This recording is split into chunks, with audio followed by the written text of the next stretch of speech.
The network of lines connecting the generators to your homes is split up into transmission and distribution.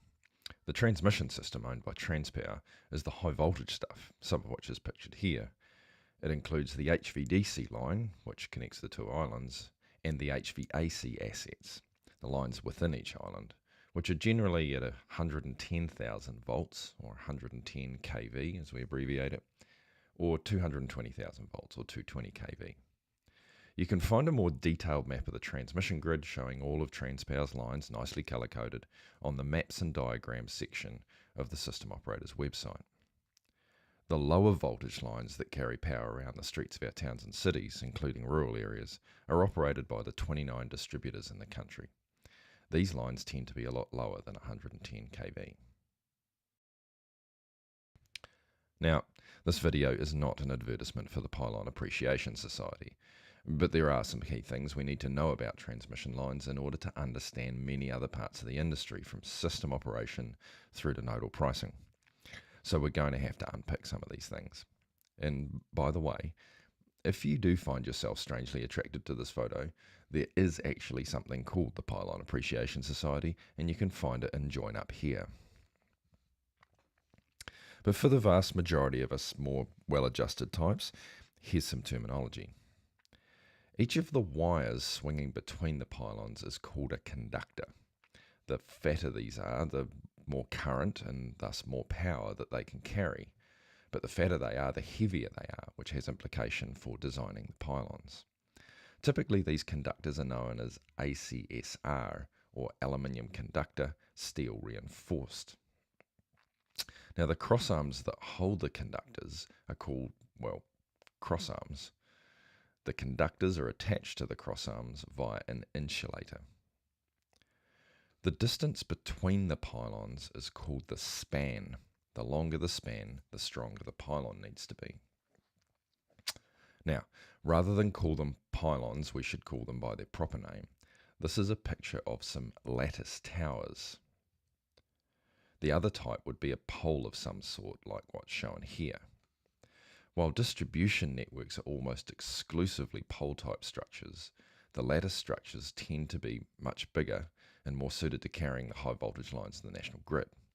But you'll also see some transmission grid poles carrying 110 kV lines and occasionally 220 kV lines. They'll just be a lot bigger than the ones you tend to see around the streets of our towns and cities. Now, what is it that sets the height of the pylons? Well, a key part of the maths here relates to the voltage of the lines.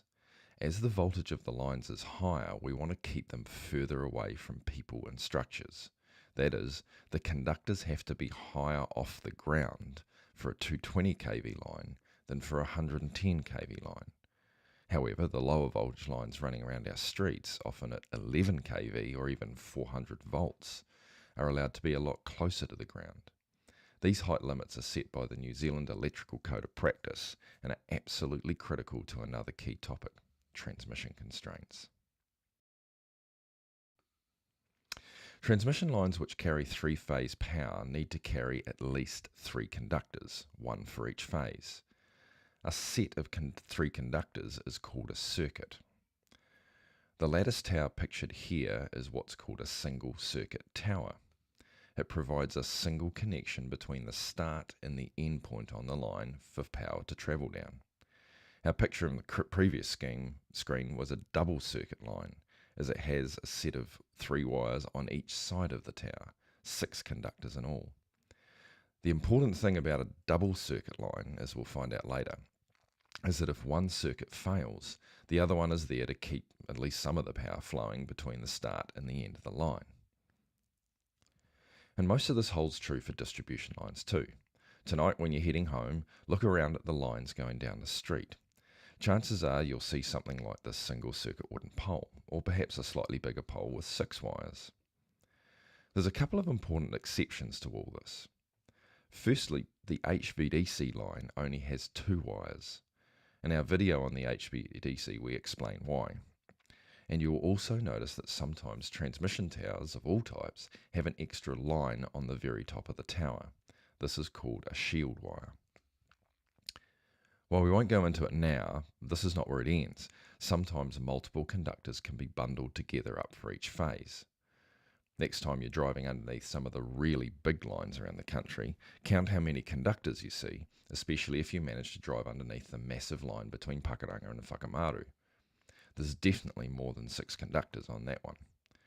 And don't get me started on how some engineer decided one day to name each type of conductor after a different animal. This is now a globally recognised convention for describing the size of a transmission conductor. I'm not making this up. Remember, if this stuff floats your boat, just head to www.pylons.org.